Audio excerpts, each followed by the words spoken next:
Hey dudes, welcome to Splat from the Past, the only 80s themed horror and sci-fi show where things can get totally radical. Now today, I will be welcoming back my good friend Belinda Balaski. It's been a while since she's been on, maybe about 2 years. Last year was the 35th anniversary of Gremlins, and this year is the 30th anniversary of Gremlins 2. I wanted to have her on last month in December to talk about the anniversaries, but she had to travel. It was a really bad month for me trying to get Gremlins people. I tried to get everybody from the cast of the first one and so forth, and it wasn't going to happen. It was really tough. But I'm having Belinda back on to talk about both of those movies today and talk a little bit about her artwork because she's a great artist, and I love talking to Belinda. So, here is my new interview with Belinda Balaski. Hello? Hey, Belinda. Hi. I was on the other line, and I looked and saw your name and went, oh, shit, I got to get off right this second. Yeah. Sorry about that. Oh, welcome back. How was your holiday season? Well, I had a very nice holiday. Thank you so much. How about you? It was very low-key, and also eye-opening. I had gotten my physical done around Thanksgiving time and found out the week before Christmas that I had to change my lifestyle, otherwise I was going to get diabetes, so I started dieting. I've lost 4 pounds so far. Very good. Yeah, you have to change your diet around for sure. Yeah, so I got that going on. And so last year was the 35th anniversary of Gremlins, and before I asked you to come back on and talk about it, I had reached out to many from the movie for December, because my goal for December was to have all these Christmas horror movie people on, and I got to do that. I had many of them on, but I couldn't get anybody from Gremlins. I messaged Zach Galligan, Francis Lee McCain, Glenn Turman, Tina Hirsch. Oh, Chris Wayless, he sent me a very sweet message. He said, I would do your podcast, but I'm hard of hearing now and stuff. Oh, gosh. Yeah, I thought that was very sweet of him, though. And then Michael Sheehan, who did a lot of the Gremlins voices, he was going to come on, but now he's going to come on, like, I think end of the month, beginning of next month or something. But yeah, so I had no luck getting Gremlins people on, but here you are now. And what are your memories of making the movie? Oh, Gremlins. Well, my biggest memory was the night before I was supposed to go in and shoot. I remember calling Joe saying, Joe, it's 8:30 at night. And he's like, yeah, so? I said, but no one's delivered a script. He said, a what? I said, a script. He said, well, no one's delivered one to me either. I said, what are you talking about? He said, just come in and ad-lib. It'll be fun. I said, ad-lib? I don't even know what a gremlin is. He said, neither do I. So I kind of panicked that night, and I wrote out a whole bunch of scenes, knowing my stuff was going to be with Polly. And to me, that's like ad-libbing with Carol Burnett or something, I was really nervous. And so I wrote out some scenes, and I arrived the next morning with about an inch thick bunch of papers saying, I kind of panicked, Joe, would you look these over and see if I'm on the right track? He said, the first scene is perfect. Take it to Polly and let her come up with her line. Went into her dressing room, introduced myself, said my little thing, and she looked at me and said, and now you know what to ask Santa for Christmas, don't you? Just right off the top of her head like that. I said, oh, God, I'm so glad that I had written them out, Yeah. Anyway, it worked beautifully, and she's brilliant, and it was great fun, but they were sort of ad-libbing there for a long while. They really didn't have a proper script, Yeah. And up to till then, the only gremlin that pop culture had seen, there was an old Bugs Bunny cartoon, I believe in the 40s, where he's on a military base and he has to deal with this mischievous gremlin And how gremlins were defined in that cartoon was someone who is really, really pestering the pilot of a World War II dive bomber. Oh, funny. Yeah. Yeah. Sort of like the way it was pestering Dick Miller. Yeah, exactly. I think that was Joe Dante's reference for it because, you know, he loves his Looney Tune cartoons. He loves his Looney Tune cartoons, for sure. Yeah. However, my understanding is that they kept trying to design a gizmo, and every one that they designed, they bring to Spielberg, and he'd say, no, I don't like that, no, and he'd poo-poo it, you know, and finally Joe said, you know, Steven just got 2 Cavalier King Charleses, maybe make Gizmo look like a Cavalier King Charles, and so they did, and that was the one that Steven accepted. Mm-hmm. And that's why Gizmo looks the way he does. Yeah, I mean, that scene where you're talking to Mrs. Deagle, it still gets to me. Just you exude so much empathy with your blue eyes in that scene. Oh, thank you. Yeah, it just reminded me, you know, of those days when people really did take up sewing or took up ironing or took up something, you know, to supplement the income at home. And, you know, a lot of people live that way, you know? Yeah, I know. It's even more relevant now, you know. I mean, I'm sure they'll tackle that if in this new Gremlins movie that they're allegedly making, you know. Right. So I've heard too. Yeah. I also love when you're talking to Mr. Corbin at the bank and Judge Reinhold says hi to you and you say hi back with kind of a disdain for Gerald because he's such an asshole. Right, and obviously he didn't give our family a loan. Yeah. That's what I was trying to infer by my reaction to him. Yeah. Mm-hmm. Right. And you know, It's funny because Eddie Arnold, I had done my very, very first commercial. I was actually 26 years old, and I was cast as a 14-year-old in a Chevy commercial. Really? And Eddie Arnold was also in the same commercial, and I got to know him a little bit then. And then years later, here we did Gremlins together, so it was great fun, you know, when you see people again on the set. Wow, 26 playing 14. I was 26, and when I went to the interview, because I knew they wanted a 14-year-old, I wore my hair in little pigtails on the top of my head, mm-hmm. and I put on tennis shoes, because tennis shoes always make me look like I'm 12. And I went to the interview, and they kept asking me, so how old are you? And I'd say, 14 to 20. How old do I look? No, we need to know. How old are you? And I finally, you know, kept saying, well, I'm, you know, a range. I'm about, you know, how old do you think I look, you know? And they go, look, we really need to know. I said, well, then hire me and you'll find out. And they did, and they were blown away.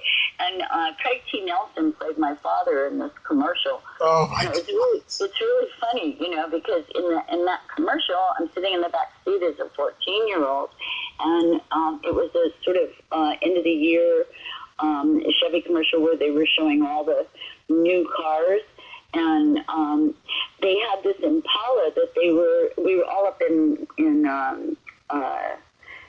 Yosemite, and there was this Impala that they had a shot where they had the Impala just racing along the side of just racing along the road. And I heard them. We were all in a bus transporting from one location to another, and I overheard the director and producer say, we need somebody that can ride a horse. If only we had somebody that could ride a horse alongside this Chevy. I said, excuse me, my dad was a jockey, and I'm really a good rider. And they're like, oh, my God, you're kidding. So in this same commercial, I got hired for this second part with my hair down, you know, and me looking my 26 years old age and riding bareback on this beautiful horse racing alongside of this Chevy. And I got to play 2 parts in one commercial. Yeah. Oh, my God. Craig T. Nelson is old enough to be your brother.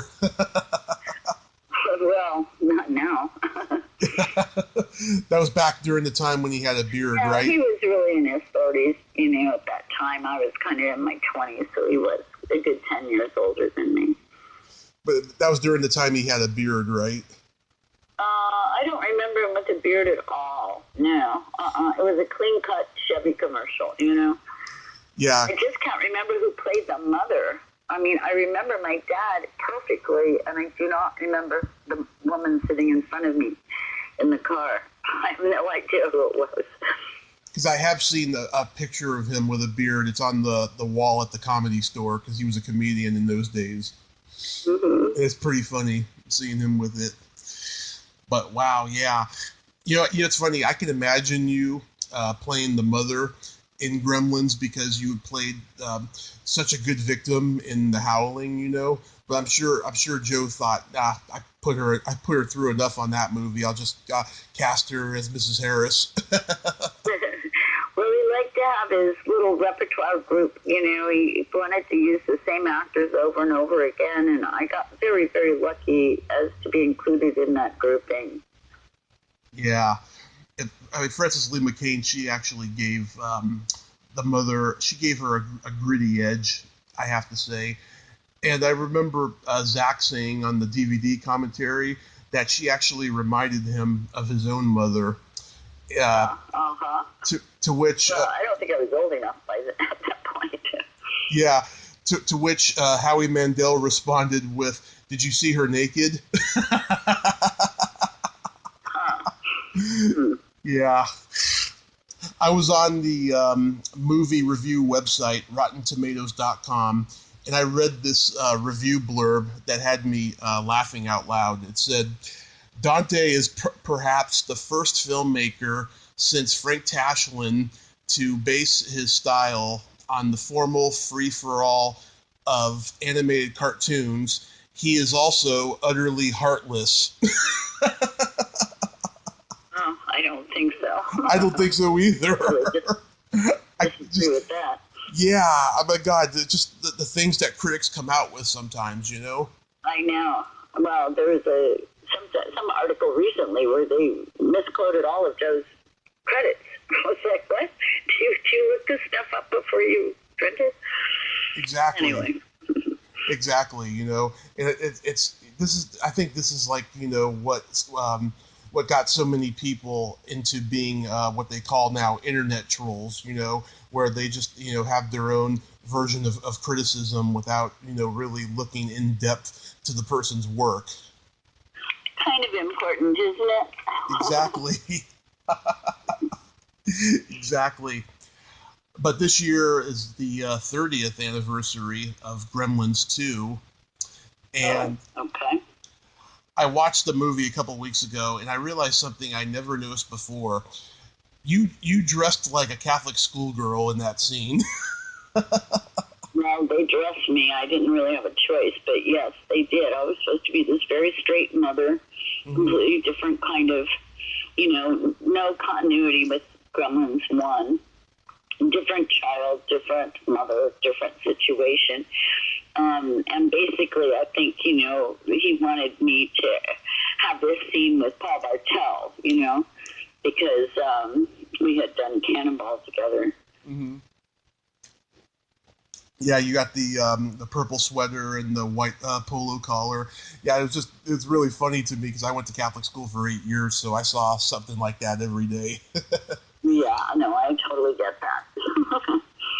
Yeah, and I love how just before your scene comes on, you know, the William Castle effect in the theater happens with the projection. I was 8 years old when I first saw the movie, and I didn't get that joke. I didn't know who William Castle was yet at that point in time. Now I get mad when I meet kids who are interested in film now, trying to make films. They don't even know who William Castle is, you know? I know. It's true. I mean, it's important. The history is so important, and there's such a lack of knowledge now. It's pretty bizarre to me. It's lack of knowledge, but, like, the knowledge is right in front of them if they cared long enough to, like, you know, research it. Right. You know, this generation is a lot smarter than so many other generations in terms of, you know, just anything they can find out, you know?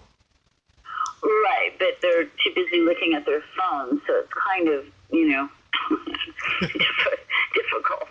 They're looking at their phones, but they're not looking up anything, you know? They're just scrolling. Yeah, they're playing online games, you know? Yeah, it's true. So, moving forward. Yeah. Do you remember if any other scenes in Gremlins you had were shot but cut out? No, I just had the bank scene with Eddie Albert and then the scene with Polly. Mm-hmm. Yeah, you don't know if there's any others, but there was no others then. No. Yeah, because they had like a whole subplot that was kind of cut where Mrs. Deagle was trying to take over the town or something. No, I'm not involved in any subplots. Yeah. And yeah, with this reboot that I heard is allegedly going to happen, you know, I'm kind of interested in seeing, you know, how it's going to turn out, you know, in the CGI age. The CGI age, yes. I don't know what to say about that. Sad, but true. Mm-hmm. Sad, but true. I know, just everything's CGI now. And yeah, I'm just kind of excited and curious to see how it's going to play out. You know, I like how, though, in the second one, you know, Rick Baker, he took a new approach with the different types of gremlins that are in it, you know. And of course, you know, they drink all the lab experiments and they morph into something, you know. Right. Yeah, there was just a bigger play on the same situation, but kind of a spoof on itself. Yeah, there was like the Bat Gremlin, which made the bat signal from 1989's Batman. Warner Brothers likes to, you know, satirize themselves because they can legally do it. Right. And the Spider Gremlin, and then all that stuff. Yeah, that was pretty cool. So, how's your art going? Well, pretty good. I'm been, you know, I pretty much paint every day except lately because I've been sick and trying to do some things about my place in Hawaii. So I have been sort of lax in painting, but I've got I'll be going to Kauai with my art teacher and other students to have a plein air class there in Kauai, which I'm very excited about. That'll happen in October, and we're sort of working towards that right now. So that is exciting to me. Nice. Do you go to Kauai often? As often as I can. I recently bought a place there, and so I'm trying to do a lot of work to it right now. Mm-hmm. Do you when you're painting, do you take inspiration from you know, like your surroundings? Well, I'm a photographer at heart, so I'm constantly taking pictures of things I want to paint. And I've been doing that for many, many years. So I have just a zillion photographs that, you know, inside my head I know I will eventually paint.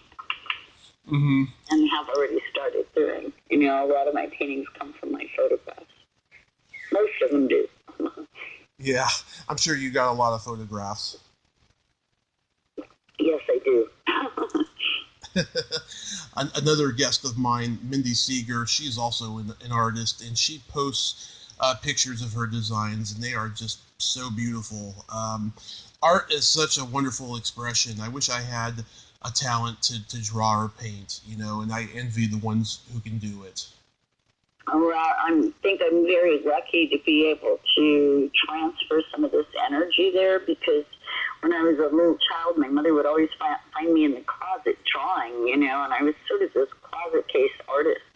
And then I kind of got involved in acting and kind of went to the wayside. So now it's sort of coming back into focus and being kind of my mainstay right now, my main focus. I really love doing it, and it just gives me such peace, you know. And I seem to get really good responses from my art, that it brings a lot of peace to other people, so it makes me happy. Oh, yeah, art was the trajectory you were originally on? Well, I mean, as a little child, I was completely unconscious of that. I just would I would always end up in the closet drawing. I was very secretive about it, I just liked doing it, but I didn't want people to know about it. I didn't want to be judged, I think, I just liked to do it. And I forever would, whenever I take the bus, which was most of my life to school, I would sit on the bus and draw everybody on the bus, constantly doing portraits of people and, just always had a pencil in my hand, Yeah. Did you always miss your stop? No, I didn't, but, I was a pretty conscious kid, Yeah. Did you have a coloring book when you were a kid? I'm very bad at coloring. I ruined everything I ever drew with coloring. I just absolutely did not have an understanding of coloring. And it made me really upset because I didn't think I could ever add color. And so when I started my watercolor class, I was so simple about color because I sort of had this history of ruining my drawings with it, and now I feel like I have a handle on it and I'm able to manipulate the color myself. Yeah, I've never been able to stay inside the lines. Coloring. That's a good thing, by the way. Yeah. Go with that. I know someone I talked to the other day told me that it's not necessarily about staying in the lines. It's just about... It isn't. It's about, creating the lines and where you want the lines to be, not necessarily where they are. But, you're the artist, so... Yeah. And I used to have watercolors, too, and I wasn't good with that. I was always just smearing it all over the page, I got lucky. I ended up in a class with some other ladies, and it turned out to be very inspirational for me and has really helped me to grow.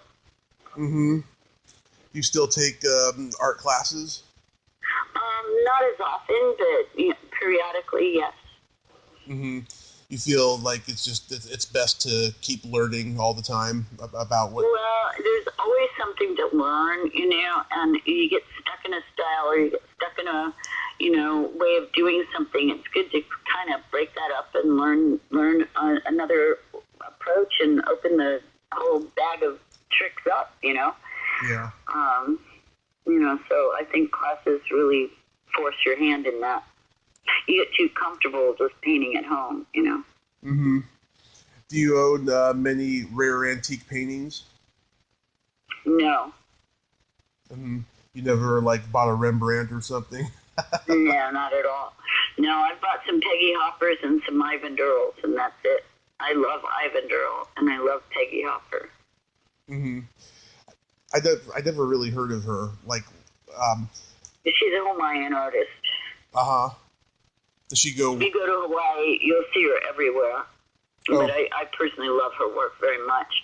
And I've always been a great fan of Ivan Durrell, he was an animator for Disney for years, but he also did a lot of painting of Carmel and Big Sur area. Nice. So are you officially retired from the convention scene? I hope so. I mean, I would go. There's a couple of them I would go to if I were asked, but that's all. I ended up going up to Canada recently and had a very good time. But I've been in situations where you are given promises and then they don't meet those promises, and I really have an issue with that. Right. I've noticed a lot of weird stuff in the convention scene in the last year or so. I've had some... who needs it? It's really insulting and impossible to bear as far as I'm concerned. Exactly. I've had some weird experiences trying to meet podcast guests of mine, and stuff, and their handler is treating me like I'm a retail customer and he's a retail associate, just weird stuff like that. Right. And I heard right. The promoters are just getting more and more strict and arrogant and all that stuff. It's a weird time for the convention scene because it's a huge booming business. It's a corporate entity now. Yeah, and when people make promises and they don't keep their promises, it makes it really not tasteful to want to go. Yeah. I don't want to stand there arguing with somebody about my money that was promised to me. Do you know? I really am not up for that. It's rude. Mm-hmm. Yeah, it must be pretty brutal. Yeah. Have you ever done the Hollywood show? Yeah. Yeah. You don't make a lot of money in California, you know, because people see actors everywhere. Yeah. Yeah. You know what I mean? So they just want to come in and talk to you. Yeah, they want to come in and talk to you, not necessarily buy anything. And yeah, they rarely buy anything. It's one of the worst conventions as far as making money is concerned.